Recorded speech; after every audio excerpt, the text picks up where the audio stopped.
I've killed them in every way there is except poison. There's been strangulations, there's been knifings, there's been shootings, there's been hit and runs. Out of curiosity, how many people do you think you killed? Hard to believe, but 350. Em 1983, ele dominou as manchetes como o serial killer mais prolífico da história norte-americana.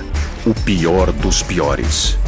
15 outstanding California murder cases have been resolved as a result of a recently completed tour of the state by condemned serial killer Henry Lee Lucas. Ele foi ligado a homicídios em 27 estados. Come to East Texas, kill the girl there. Went from East Texas to Maryland, kill the girl there. É impossível dizer quantas pessoas ele matou. Talvez as autoridades nunca saibam quantas pessoas Henry Lee Lucas assassinou.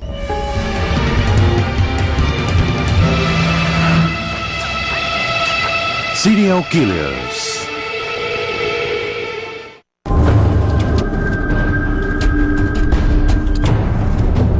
Era um homem desgrenhado, dirigindo um carro velho. Se alguém o tivesse visto naquele dia em 1982, teria reparado na passageira que ele levava no carro, uma mulher idosa sentada ao seu lado. Mas nada indicava se eram parentes, amigos ou inimigos. Ele disse que sentiu vontade de matá-la e fazer sexo. Então virou à esquerda e atravessou a ferrovia. Do outro lado pegou uma faca entre os assentos e a golpeou. Ele achou que jamais seria pego. Afinal, não era seu primeiro assassinato. Muito pelo contrário.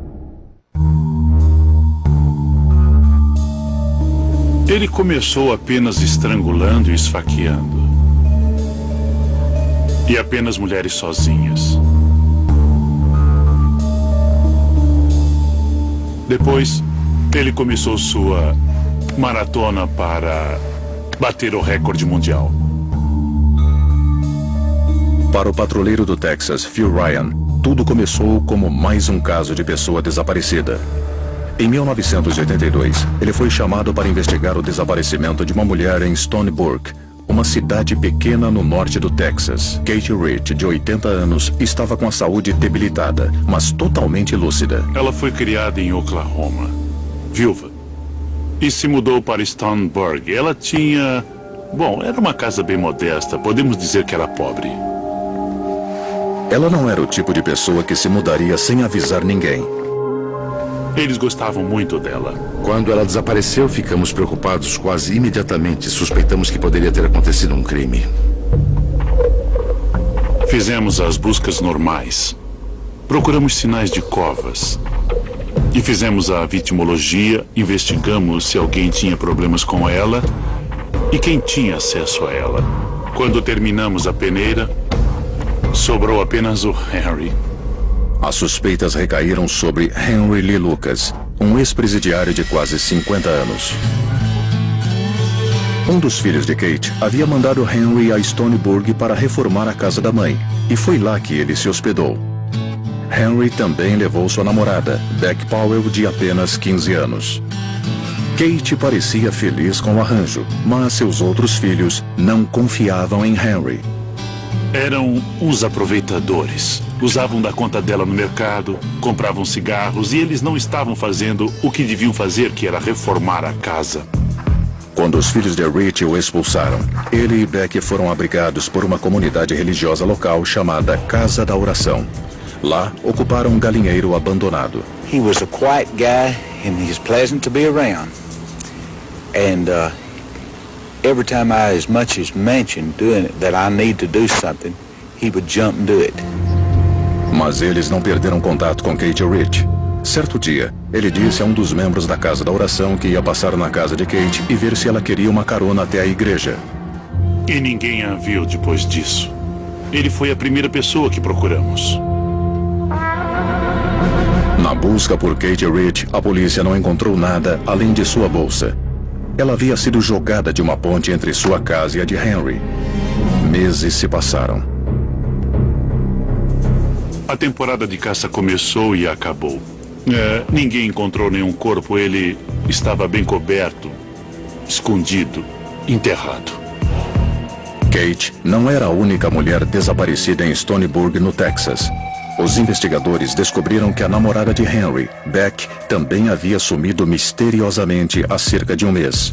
Kate tratava Beck como uma filha e sabia que a jovem queria voltar para a Flórida. Ela passou meses pedindo para voltar à Flórida. Henry não queria isso. Ele tinha multas de trânsito pendentes no estado. Além disso, ele gostava do Texas. Henry disse que Beck o havia abandonado. 9 meses se passaram. O patrulheiro Pat Ryan estava frustrado. Ele não encontrou nenhuma evidência física que ligasse Lucas ao caso. Eu estava empacado. Então, Ryan descobriu que Henry tinha uma arma e o prendeu por porte ilegal. Ele falou, no Texas, quando não te pegam de um jeito, pegam de outro. E eu respondi, é bem por aí, Henry. E ele disse, eu ia te ajudar a encontrar a Kate, mas não vou. Eles deixaram Henry sozinho numa cela. Após 3 dias, ele mandou um bilhete. Ele queria falar. Henry disse ao patrulheiro que não só tinha matado Kate Rich, como também havia desmembrado seu corpo.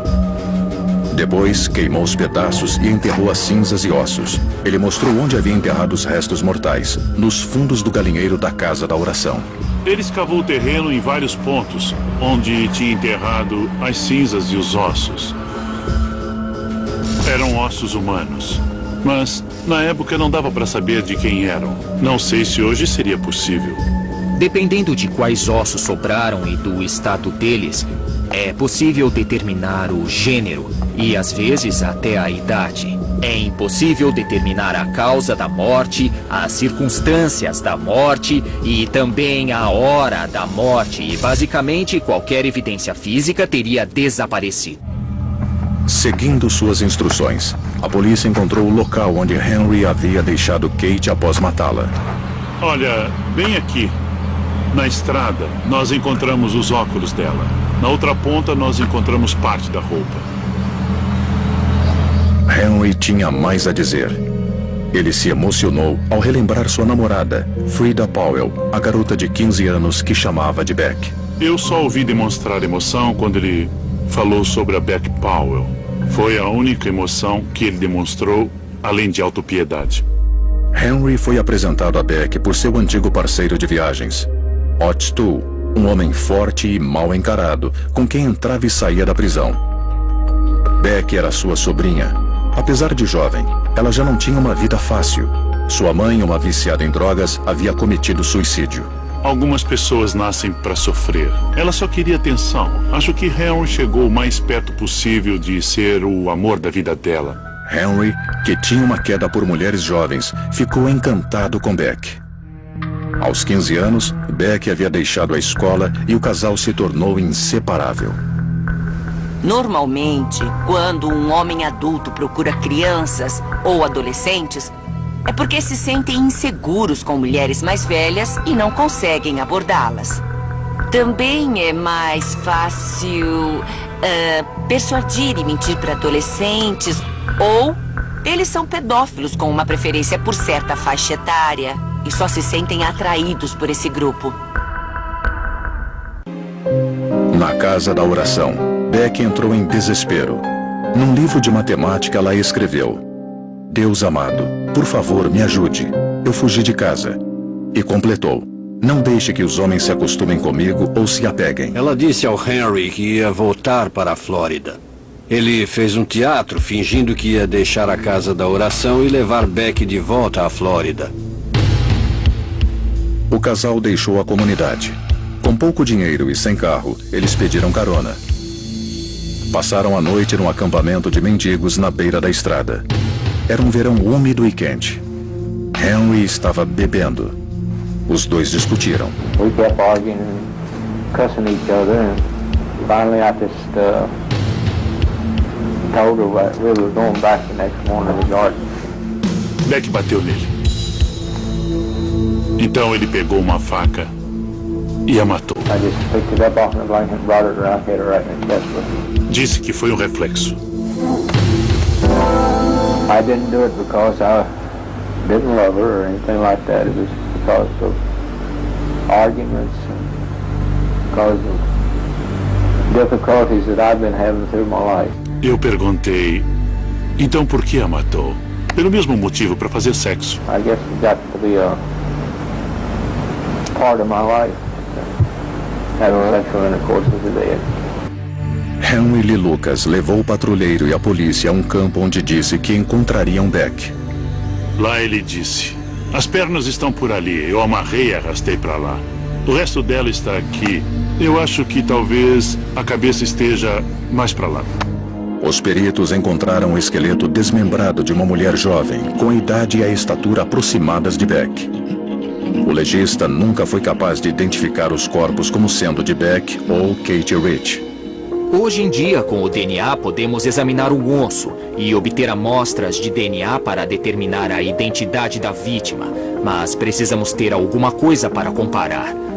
Se tivermos um esqueleto sem tecido mole, sem roupas, sem uma arma e sem evidências claras, ficamos apenas com mais perguntas do que somos capazes de responder. Quando Ryan levou Henry à delegacia para ser fichado, ele disse que não havia acabado. Ao longo da noite, Henry confessou um assassinato brutal após o outro. Come to East Texas, killed a girl there. Out from East Texas to Maryland, killed a girl there. Cerca de 20 na primeira noite, mais 20... Era apenas o começo. Henry Lee Lucas tinha muito mais para contar à polícia. Em 21 de junho de 1983, Henry Lee Lucas foi levado ao Fórum do Condado de Montague pelos assassinatos de Kate Rich e Beck Powell.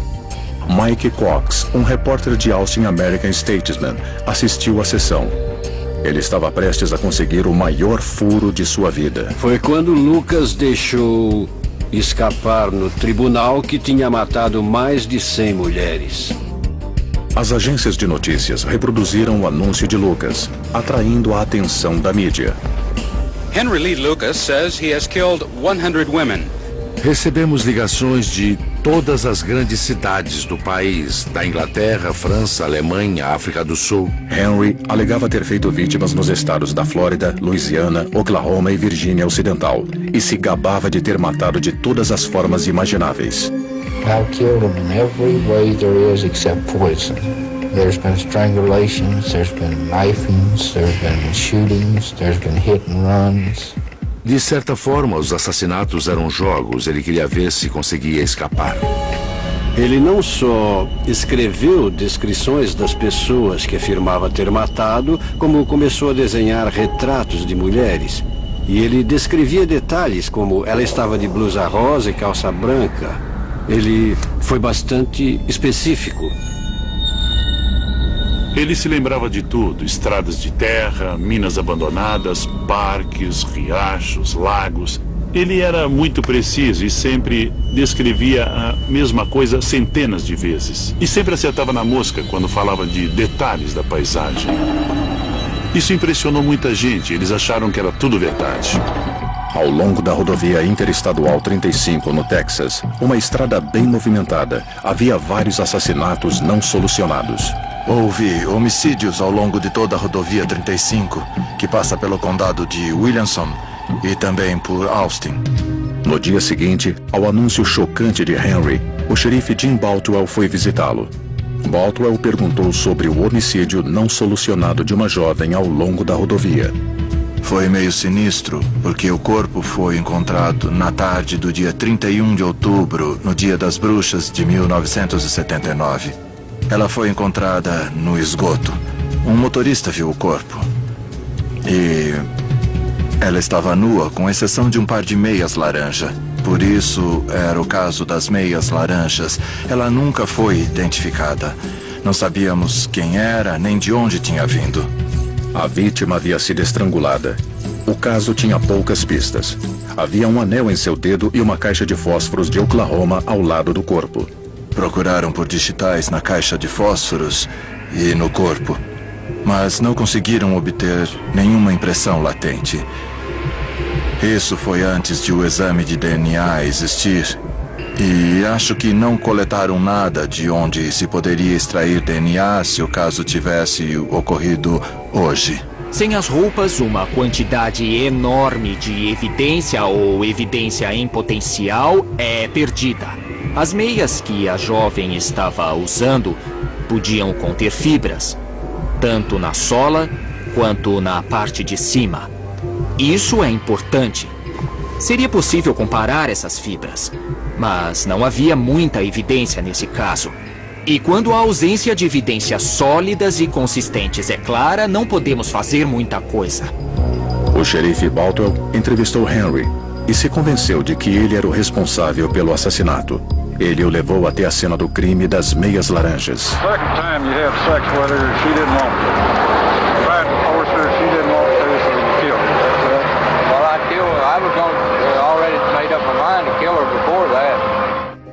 Henry já havia recebido 2 sentenças de prisão perpétua pelos assassinatos da senhora Kate Ridge e de Becky Powell, mas este caso era diferente. Ele foi acusado de estupro e assassinato, o que, no Texas, é um crime capital. Em outras palavras, Henry poderia ser condenado à morte. A promotoria pediu que o Dr. Richard Coons examinasse Henry para determinar se ele estava mentalmente apto a ser julgado. Ele me disse, eu não gosto de sexo vivo, gosto de sexo morto. I took her panties and her bra off and I had sexual intercourse. Foi o tema comum de todo o tempo que ele passou falando sobre seus crimes. Ele alegava que fazer sexo era mais prazeroso se a vítima ou se a parceira, entre aspas, estivesse morta.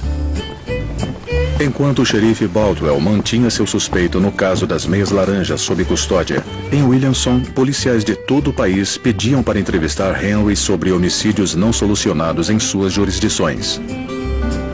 E para que Henry continuasse falando, as autoridades tentavam mantê-lo feliz. I had anything I wanted. I had colored TV, I had cable TV, I had the cases of cigarettes. Not just cartons, but I'm talking about cases of cigarettes. A demanda por Henry era tão grande que foi criada uma força-tarefa exclusiva para coordenar seus compromissos. Havia cerca de 1000 policiais na cidade, representando 500 agências ou um pouco mais. Out of curiosity, Henry, how many places keep you? Hard to believe, but 350. Henry foi levado à Califórnia em um avião particular para identificar cenas de crimes. Ele ficava em hotéis e comia pratos finos. Mas Bobby Prince, o líder da força-tarefa, diz que os patrulheiros fizeram o possível para assegurar a credibilidade das confissões. Nós orientamos a condução das entrevistas, falamos o que fazer, o que não fazer, principalmente o que não fazer. Não lhe dê informações, não lhe mostre fotos. Não sei mais o que podíamos ter feito para garantir a credibilidade. No entanto, os detetives estavam sob pressão para solucionar inúmeros casos que haviam sido arquivados por falta de evidência. Enquanto isso, famílias em todo o país aguardavam ansiosamente para descobrir se Lucas era o nome e o rosto por trás da morte de seus entes queridos. A filha de Joyce e Bob Lemon, Deborah Williamson, foi morta nos arredores de Lubbock, no Texas, em 1975. Ela saiu de casa e foi atacada na porta assim que saiu. Foi arrastada até o carro e esfaqueada 19 vezes. Após anos procurando pelo assassino, seus pais receberam uma ligação. Disseram que Henry Lee Lucas tinha confessado esse crime. Ficamos felizes, exultantes. Finalmente aquele pesadelo podia acabar. Histórias, como a dos Lemons, levaram o FBI a colocar Henry no topo de sua mais nova categoria criminal no início dos anos 1980, os Serial Killers.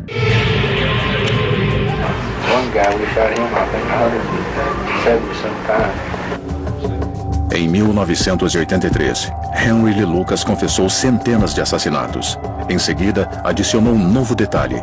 Disse aos investigadores que tinha um parceiro, seu velho amigo Otis Toole.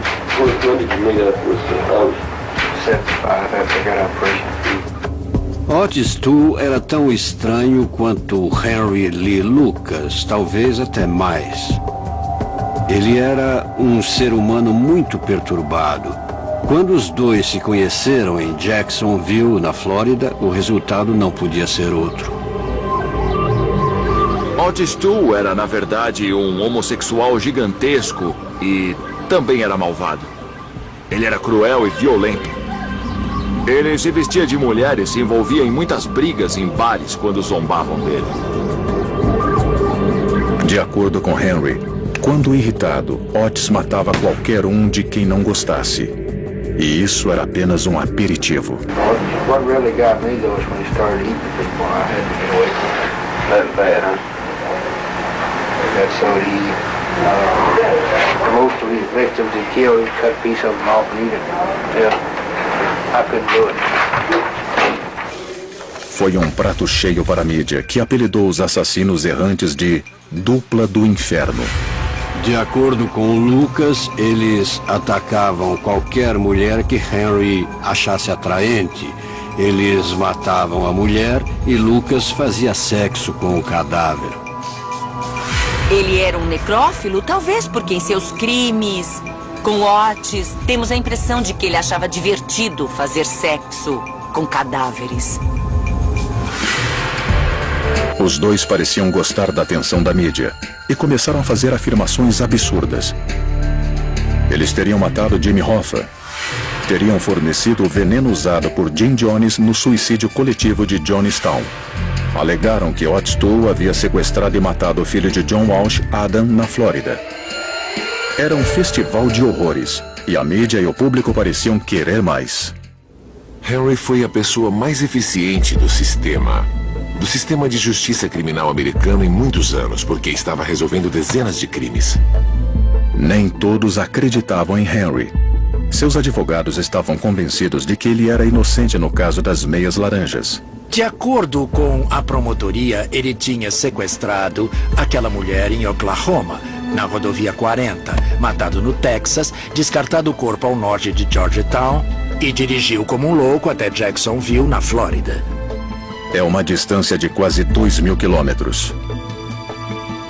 Eu fui até Jacksonville, na Flórida. Localizei o atendente que descontou um cheque para o Henry por volta das 6 da tarde de 1º de novembro, um dia depois de encontrarem a vítima no condado de Williamson, no Texas. O repórter Hugh Ainsworth também estava investigando o caso. Ele descobriu que Lucas compareceu ao trabalho na Flórida no dia seguinte ao assassinato no Texas. Não faz muito sentido dirigir 1.900, 2.000 quilômetros a uma velocidade média de 110 quilômetros por hora para matar alguém que ele nem conhecia e nem sabia que ia estar lá. Ora, não é bem assim. Mas os patrulheiros do Texas alegavam que os registros de trabalho eram falsos e Henry confirmou. Era sua palavra contra de seus próprios advogados. Acho que ele percebeu que nós íamos apresentá-lo como um mentiroso, uma fraude. Pela primeira vez na vida, ele era alguém. E, de repente, ele perderia todas as regalias. I am hereby advising you not to make any statement whatsoever. I've got to make a statement. Com base em sua confissão, Henry Lee Lucas foi condenado por homicídio e agressão sexual no caso das meias laranjas e sentenciado à morte. Mas ele não foi transferido. Por 18 meses, ele ficou na cadeia de Williamson, ajudando a polícia em seus casos. Eles mostravam fotografias, mostravam fotos de cenas de crimes e mostravam relatórios. E Henry tinha informações sobre os casos, então muitos policiais foram convencidos de que ele era o culpado. Logo no início, o patrulheiro Phil Ryan, o homem que havia prendido Henry Lee Lucas, testou seu suspeito com casos fictícios. Quase todos os dias, quando eu o entrevistava para agentes de outras cidades, eu inventava um caso. Eu o colocava no meio. Eu dizia, e quanto a este? E sim, acho que esse foi em tal dia. Às vezes ele dizia não, mas quase sempre ele mordia a minha isca. Mas para os homens que investigaram o passado de Henry, não era difícil acreditar que ele era um serial killer. Ele parecia ter sido criado para isso. Henry Lee Lucas nasceu em 1936 numa família pobre dos Montes Apalaches. Ele cresceu neste barraco, na encosta de Coal Bank Hollow, em Blacksburg, na Virgínia. Eram muito pobres. Yoma Sage é a sobrinha de Henry Lee Lucas. Ela se lembra da mãe de Henry, Viola, uma mulher das montanhas descendente de índios. Ela tinha no mínimo 50 ou 51 anos quando teve o Henry. Ela destilava sua própria aguardente, carregava uma espingarda e tinha um pavio curto. A mãe dele o obrigava a usar vestidos e fazer outras coisas humilhantes. A mãe dele era prostituta e recebia clientes na frente dele. Henry teve uma criação horrível. Perto dele, ninguém lidava com o sexo de uma forma normal. Sua mãe o mandava assistir ou permitia que ele assistisse. Aquilo era uma coisa doentia. A aparência estranha de Henry também remetia à sua infância terrível, quando seu irmão, Andrew, destruiu um de seus olhos. Henry e Andrew estavam no quintal brincando. O Andrew tinha uma faca. E parece que, durante a brincadeira, o Andrew se irritou com o Henry e bateu nele com a faca. O olho infeccionou e foi substituído por um de vidro. Ele tinha um olho ruim que não acompanhava o outro. Ele deixava os outros desconfortáveis. Era óbvio que havia alguma coisa errada com ele. Henry passou a adolescência num reformatório. Quando adulto, foi preso várias vezes por roubo. Ele estava livre, morando com a irmã no Michigan, em janeiro de 1960, quando entrou numa briga com a própria mãe e a esfaqueou no pescoço. Ela morreu de ataque cardíaco. Henry voltou à prisão. Ele admitia ter matado a mãe e negava logo em seguida. Depois dizia que foi um acidente e assim por diante, mas ele a odiava. Depois, Lucas foi preso ao tentar sequestrar 2 garotas. Eu acho que foi um caso crucial em seu histórico. Ele foi condenado por isso. E acho que foi uma amostra de sua propensão a atacar mulheres nas ruas. Em 1985, Henry havia sido condenado por um homicídio e se declarado culpado por mais 9. Centenas de casos em todo o país haviam sido concluídos graças às suas confissões atribuídos a Henry ou a dupla do inferno, Henry e Otis Toole. Mas as dúvidas cresciam, e logo elas também se tornariam notícias. Em 1983 e 1984, Henry Lee Lucas confessou centenas de assassinatos em todo o país. Quando não assumia a culpa, apontava seu parceiro, Otis Toole.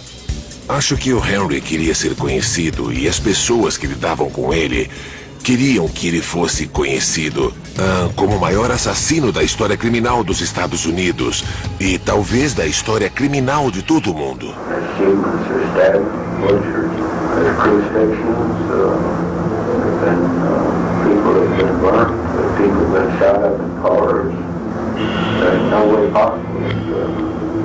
Anyone else in the country could have done what the United States done.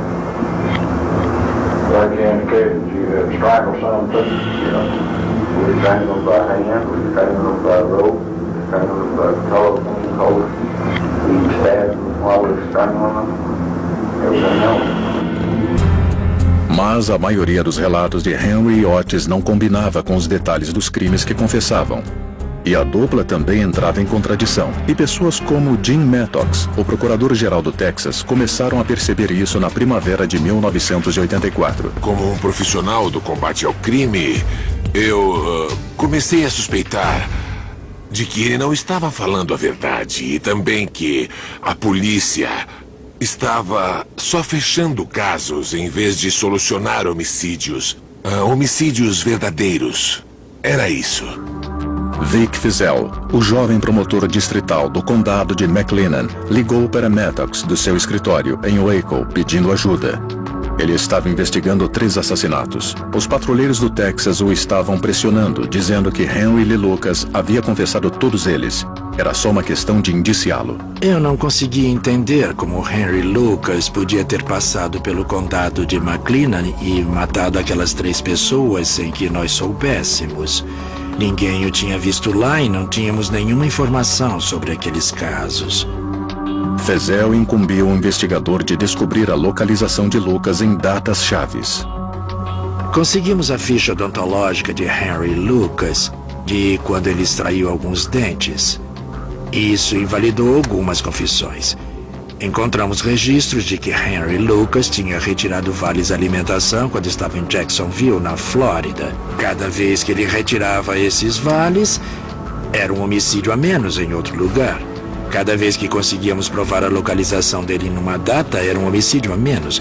Depois de um tempo, não era preciso ser um gênio para descobrir que alguma coisa estava errada. Fezel transmitiu sua preocupação ao procurador-geral Jim Maddox. Basicamente, ele disse que Lucas estava se dedicando a confessar crimes que ele não tinha cometido. Maddox e Fezel decidiram convocar um júri de acusação em Waco para descobrir o que estava vendo. Quando Henry foi transferido para Waco, Maddox foi visitá-lo. Eu disse a ele: Henry, nós sabemos que é impossível você ter cometido alguns desses crimes que você confessou. Henry deu um grande sorriso e disse: eu estava imaginando quanto tempo ia levar até alguém descobrir. Dali em diante, ele contou como as coisas aconteceram. Basicamente, ele começou a explicar como tinha fechado aqueles casos e como ele tinha enganado tantos oficiais de várias agências. Estava orgulhoso de si mesmo. Ele me disse várias vezes, sabe? Por alguns momentos eu fui mais famoso do que o Elvis. Ele disse, se continuassem me ouvindo, eu teria confessado mais homicídios do que... Como é o nome dele? Hitler, é isso mesmo, Hitler. Teria matado mais do que o Hitler. I would say maybe I shot her, you know. And they said, no, that's not right, you know. Well, I know it has to be something else. So I would say, well, maybe I strangled her. And that wouldn't be right. So they said, well, no, that ain't right, you know. I said, well, maybe I stabbed her. And they said, oh, yeah, that's right now. That's right. Um dos meus colegas, que fez uma longa entrevista com Harry, disse que, embora ele não fosse culto, era a pessoa mais sagaz que ele já tinha visto. E uma das coisas que Henry Lee Lucas sabia fazer muito bem era interpretar a linguagem corporal e fazer com que os policiais lhe contassem coisas. Ele era um mestre em pegar pequenas informações e fazer a reconstrução do caso a partir delas, mesmo que ele não fosse o culpado. Com as mentiras de Henry sendo reveladas, as famílias das vítimas encaravam as possibilidades de os casos de seus entes não terem sido solucionados. Joyce Lemons lutou para reabrir o caso de sua filha após descobrir que a confissão de Henry não combinava com os fatos do caso. Absolutamente nada em sua confissão era verdade. Ele disse que tinha entrado por uma porta corrediça. Era impossível, porque havia uma cristaleira na frente dela. E que a tinha perseguido pela casa, mas não havia nada fora do lugar. Joyce gastou $100 mil para obter registros que documentavam a localização de Henry ao longo de 10 anos. Não encontrei provas de que Henry já tinha matado alguém. O procurador-geral Maddox e seus colegas colocaram todas estas informações num documento bombástico chamado Relatório Lucas, divulgado ao público.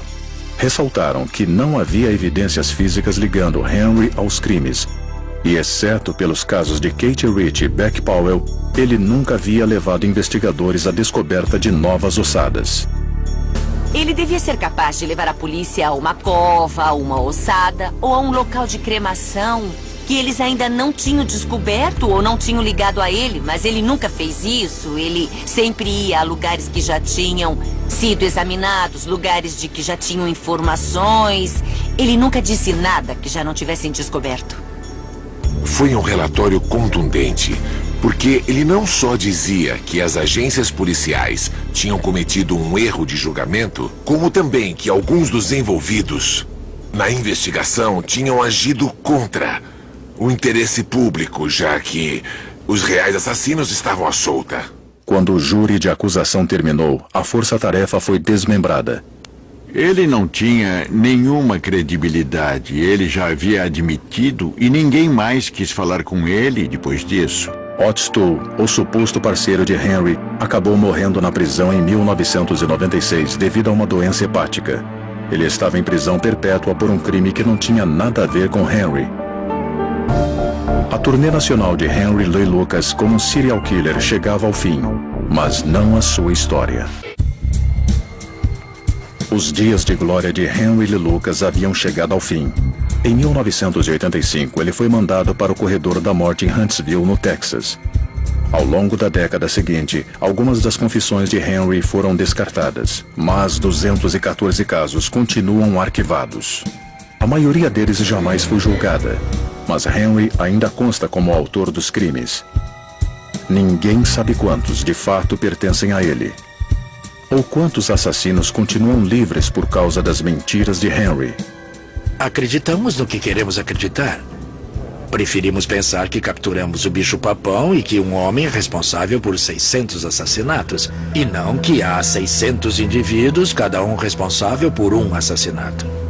Vic Feazell trocou a promotoria pela defesa de Henry Lee Lucas com o objetivo de indeferir a condenação no caso das meias laranjas, o que pôs Henry no corredor da morte. Ele também tentou provar a inocência de Henry em outros casos. Os fatos ainda são os fatos, a evidência ainda é evidência. E sabemos que ele não cometeu todos esses crimes. Na verdade, está bem claro que se ele matou alguém, foi só a mãe dele, Kate Ritchie e Beck Powell. Feazell teve dificuldade para inocentar Lucas porque alguns policiais do Texas tinham interesse em confirmar suas versões. Quando Feazell começou a tentar determinar se Lucas realmente era o autor de vários desses crimes, os patrulheiros receberam ordens para investigar Feazell e também para levantar tudo o que fosse possível sobre ele para manchar sua reputação. Eles achavam que ele queria desacreditar os patrulheiros. Eu fui preso e algemado em frente ao fórum quando estava parando na minha vaga. Eles me tiraram do carro, me algemaram e me prenderam. Como já tinham avisado a mídia, havia no mínimo 12 câmeras de TV por ali. As acusações eram numerosas e abrangentes. Receber propinas para indeferir casos, ser permissivo com o crime, ser permissivo com as drogas, me recusar a processar casos de agressão a policiais. Tudo o que você imaginar foi ridículo, porque nada era verdade, nada. Então ele foi julgado, e eu fui testemunha a favor dele. Feazell foi considerado inocente. Depois ele usou o vídeo de sua prisão ao processar uma estação de TV local por calúnia. O júri concluiu que a emissora havia feito uma série de matérias mentirosas contra ele. Foi o maior caso de calúnia na história dos Estados Unidos, já vencido por um funcionário público. 58 milhões de dólares. Enquanto isso, o tempo de Henry Lee Lucas chegava ao fim. Em 1998, a Suprema Corte se recusou a ouvir seu último recurso no caso das meias laranjas. A data da execução foi marcada e no corredor da morte, ele disse à rede CBS que nunca tinha matado ninguém além da própria mãe. Can I believe you when you say you killed your mother? Yes, I did do it. You know, I mean, I don't know positively I did, but I'm pretty sure I did. How many murders have you confessed to? Over 3,000. 3,000? Yeah, over 3,000. You spent a lot of time confessing. 2.5 years. 3,000 murders. 7 days a week. George W. Bush era o governador do Texas em 1998 e nunca havia cancelado uma pena de morte, mas ele recebeu o apoio do ex-procurador-geral Jim Mattox, um democrata. A former attorney general has expressed grave doubt. There's been a series of articles expressing some doubt. Pela primeira e última vez, uma sentença de pena de morte foi comutada para prisão perpétua pelo governador Bush. Fiquei decepcionado. Acho que ele é o autor desse crime por diversas razões. Em primeiro lugar, foi um dos primeiros crimes que ele confessou. E não há dúvidas de que depois ele inventou coisas, assumiu crédito por crimes que não cometeu e não podia ter cometido. Mas acho que, nesse caso, ele cometeu o assassinato. O promotor Ed Walsh é um daqueles que ainda acreditam que Henry é um serial killer. Quantos outros assassinatos ele cometeu, eu não sei. Mas estimo que sejam, no mínimo, 100. Eu sei que ele é um serial killer. Ele matou muita gente. Eu só acho que alguém que mata a própria mãe e as outras mulheres que sabemos que ele matou é capaz de matar outras pessoas. Estou convencido de que Lucas é responsável por muitos cadáveres. Com a ciência moderna, talvez seja possível reabrir muitos dos casos arquivados de Henry e descobrir se ele realmente foi o assassino. Crimes como os que Henry Lee Lucas confessou poderiam ser resolvidos com facilidade se usássemos a tecnologia moderna. Se a evidência continuasse intacta até hoje, podemos testá-la, porque o DNA não deixa dúvidas. Temos o DNA de Henry Lee Lucas e podemos fazer a comparação. Depois de Henry Lee Lucas, houve uma explosão de confissões falsas. No fim dos anos 80 e começo dos 90, diversos serial killers começaram a aumentar seu total de vítimas de 1 para várias centenas. Sem nenhuma prova. Foi um tipo de fenômeno, uma onda de confissões falsas. So we're proud to announce the arrest of what many would deem a serial murderer. Uma onda que nesta era de culto às celebridades continua até hoje. Robert Charles Brown, há alguns anos, disse que tinha matado 49 vítimas em diversos estados. Não é uma coincidência, é uma vítima a mais do que Ridgway, que detém o recorde americano. Gary Ridgway é o homem conhecido como o assassino de Green River, que fez pelo menos 48 vítimas na região de Seattle. 48 é o recorde, então vou adicionar mais um e dizer 49. Agora sou o maior serial killer dos Estados Unidos. No fim, não conseguiram confirmar as afirmações dele. Ainda bem. Fico feliz em ver que há pessoas em outros estados que continuam céticas e sabem que este fenômeno ainda existe. Ainda assim, a reputação cuidadosamente construída por Henry Lee Lucas como o maior serial killer da história perdura até os dias de hoje. Não há dúvidas de que Henry Lee Lucas matou algumas pessoas. Quantas? Não sabemos ao certo. E acho que nunca vamos saber. Eu estou mais inclinada a achar que o número de vítimas é relativamente pequeno. Sem dúvida não foram 360 pessoas. Mas, ele matou 11, matou 3, matou 20? Acho que nunca teremos a resposta para essa pergunta.